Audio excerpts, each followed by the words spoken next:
Alright guys, today I went to Walmart again. I got the SpongeBob SquarePants guys, the one for this mix. SpongeBob guys, there's a render, there's the truck with the chrome rims. Where's the back? All I need is tuck and roll and I have the whole set. Name SpongeBob SquarePants, truck type character, strength, sea sponge body, crash attack, bikini bottom, bash. There's all of them in the back. What it looks like. Let's go and open now.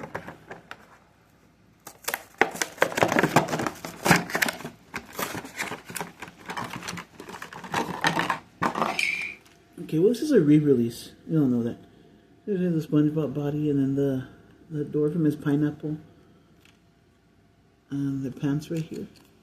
His teeth in the front, headlight printing, the window on top, with his iconic holes. Brown spoiler.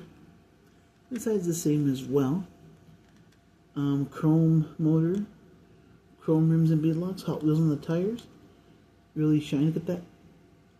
Really shiny. The back says correctly 2018 instead of 2108. 2018 Viacom Entertainment. There's a door of his pineapple when he goes inside. Pretty cool, guys. I should probably the tires come out matte sometimes like that instead of glossy. Like they look matte. So that's all I got today, guys. Hopefully next week, see what other trucks I find. Like, subscribe, comment on the texture of a sponge here. Like, subscribe, comment, share. Has more unboxings coming soon. Peace out. Hope you all enjoyed.